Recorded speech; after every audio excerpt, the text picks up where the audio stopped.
Mark is our wonderful anesthesia tech who supports our anesthesia, and Dr. Robertson is our anesthesiologist. So during the process of going through this, Tiffany kind of notices that we've got some concerning signs. I'm going to put their roles up here as they do them so you can see actually what they're doing. Okay, so notice some signs of MH, so we need to call all available back up into the room. So I'm supposed to be down here. We've got a Foley available. Okay. He can put a Foley in with that. So we need someone, go ahead and put another IV line in. We're going to be checking labs, and at the same time, someone will be So you're coming in to help. Yes, you are. Yes, you are. Come on. Come on. Yeah. So we have the MH cart here. We have the crash cart there. We have another helper here. And here's my other nurse. You're yelling at me to finish. Yes. Do that. Yeah. Just put a catheter in. Yeah.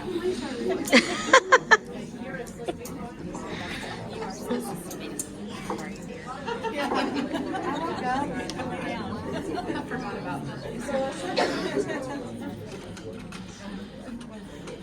We have our circulator here who has called for all the help in the room. Anesthesia's working on. We're hyperventilating. We are changing over to a TIVA, so someone will grab us propofol so we can discontinue gases. We put the filters in too. And Mark's getting that stuff for you. These nurses are getting their dantrolene drawn up. We get another IV. Yep, another Foley. IV. And then we need Somebody's Drew. calling the MH hotline. Come here, Drew. Come on. Drew's gonna work on some cooling stuff and help get that stuff together. You're gonna go to the counter and get some ice, but then you come back. Don't run away. Alright, so this is what our second nurse did, bringing the and pulling the hypothermia cart. We have the dantrolene all ready to give. 36 vials of that. We have a crash cart over there, so they're going to be using bicarb if we have some acidosis. They're going to be using, if we have any arrhythmias, they're going to be using medicines out of that crash cart. We'll put the pads on them as well, not because it's a cardiac arrest, but because we want to have that monitoring capability should it turn into that. Drew's getting the ice. He's got ice, so he's gonna pack her down with ice. Just throw it on her. So cooling. If you're the scrub tech at the table and you've got warm fluids there, are we going to use those warm fluids? No. So we want to send our helper. Where did Drew go? Don't run away. Go get us some cool fluids. If we don't have cool fluids, we want room temperature. We don't want warm. Okay? So we're going to replace that. We're going to say, Dr. Bowles, as soon as you can conclude this procedure, go ahead and conclude this. We need a Foley in. Do we just need any kind of Foley? What kind of Foley do we need? If we can. But in the meantime, we don't have that capability in the OR. We want a three-way. Why do we want a three-way? We want to put cool fluids through their Foley. We want to really get all their cavities that are available cooled. We lavage cool down their tubes, don't we? Do we do that? Well, sometimes you read sometimes about the NG, but you have to be really careful that you don't overdistend the stomach. Okay. But anytime it's safe, we want to use cool fluids because we want to get their temperature down. We want, once their temperature reads 100 Fahrenheit, I believe, then we can stop the cooling at that point because it's down low enough to where it's not scary. Once they are situated and stable, where are we going to send them? ICU. Do we stop their dantrolene at that point? No. They're going to get dantrolene for the next 24 to 48 hours because we want to prevent that recurrence of this situation coming back up. Anything to add? I've always read, I've never had to go through it, thankfully, but if they're hot, you've got a problem. You really need to catch it before they're really hot. Yeah. And Drew will need to take a cart for the ice. Yeah. Because you get a lot of bags of ice. Yeah. Drew pretended just to throw it on there, but you actually do try to bag it up. And you cover them in ice.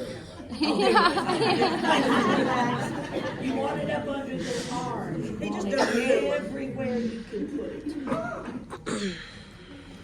Anything else? And when they get that hot, you're right. You And got a problem. You usually don't Or have a good outcome. Arrhythmias are usually the big thing that really will get you the hyperkalemia. So you gotta be prepared to treat with insulin, D50, like you said, the defibrillator pads. Forgot all about the insulin.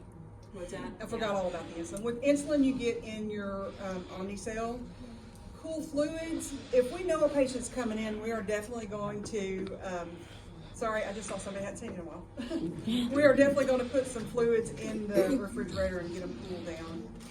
But we just don't want to use anything that comes out of the warmer with these patients because we don't want to add insult to injury. There used to be a population, Candy, you may remember, was it Southern Ohio that had, there was a population of people that had a big malignant hypothermia. That sounds familiar. It was, I think it's Southern Ohio, and when in pre-admission testing, we could track, Yeah. we found that, and I think it is Southern Ohio, there's big population. It tends to be hereditary. Yeah. And lots of times the people will come in and they'll say, my great uncle Joe had surgery one time and they told him this. So once we hear that great uncle Joe had it, we set up like that patient's gonna have an episode because there tends to be that familial and hereditary component to it. Eastern Carolina native. Yeah. Yeah. Questions to ask the patient preoperatively that would elicit a good history of, She's asking if what kind of questions do we ask preoperatively Any kind to of elicit that subtle they may have a history of clues this? that they might have heard, other than just, does anybody have problems with anesthesia? That tends to be the question that we ask, and that can range from, Has anybody had a high fever okay. during anesthesia? Or an unexpected death during anesthesia? Does anybody get unexpectedly admitted to ICU, when they tell me, well, yeah, my mom, I'll say, did they end up in ICU? Do you remember the details? Just to try to get any clue. And if there's anything that sounds at all like it was MH, we just treat, because you can avoid this by just avoiding the triggers. And so that's why we'll put the filters on and we'll run the machine and take the gas off and all the things. For anybody that we even suspect may be triggered. We have malignant hypothermia carts in the OR, GI Lab, you all have one. We've got one in FBC. Who else has got one? Yeah, BMH has got one. But once that patient comes in the building that we know has a history or a family history of, that cart follows that patient around.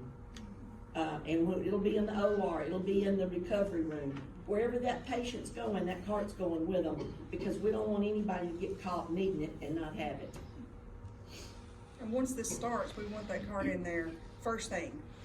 Crash cart comes in second, but we need the dantrolene starting to be mixed as soon as we know that that's what we're dealing with. Well, and I will say this much, at BMOS especially, if you get a clue that somebody's gonna have MH, they don't do them down there. So if we get somebody down there, it's gonna be somebody we didn't know. But why? Why do we not do them down there?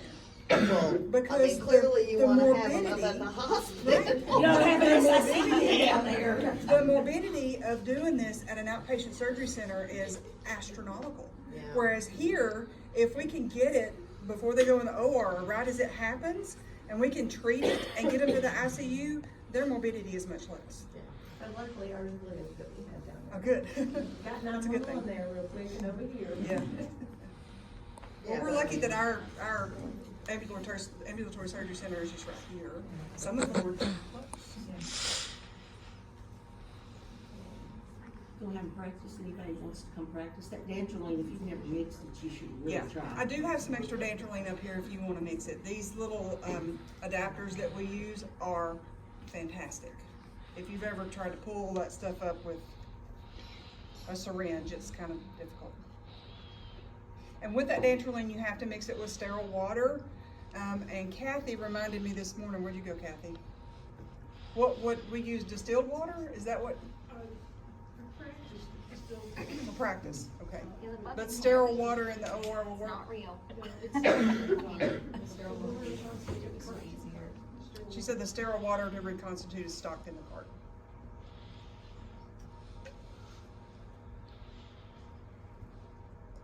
Anybody, we can run through it again if anybody wants to take on a role. I'm happy to. They stay calm, it's not that calm. It's not that calm. It's kind of crazy. And there's about 1 million people in the room.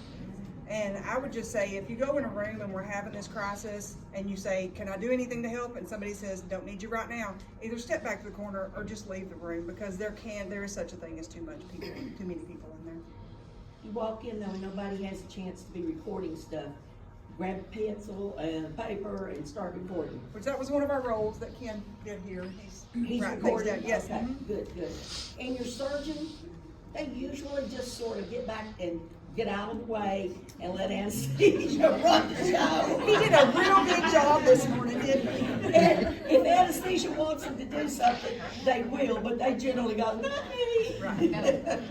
And it's, I mean, with Dr. Bowles, the cases that he does is a little bit different than Dr. Ray, where we've got a big open belly. You can't always just stop in the middle of a case if your belly's open. And if you've got an open belly, like I said, we don't want to be putting warm fluids in there. You're going to get some cool fluids or some, at least room temperature fluids that are not hot to wash that belly out with. And in the midst of all that, what's that? That's right, a sterile bag though. And I was gonna say, in the midst of all this going on, if you've got an open belly, we've gotta maintain sterility. Because if we give this patient a good infection, they still could not survive this. So in the midst of all this going on, the circulator has to have somebody that's focusing on if we're contaminating or doing something we shouldn't be doing.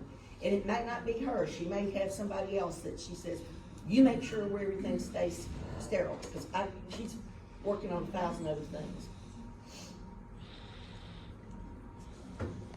All right, somebody needs to get up and come practice. You want to come mix some dantrolene?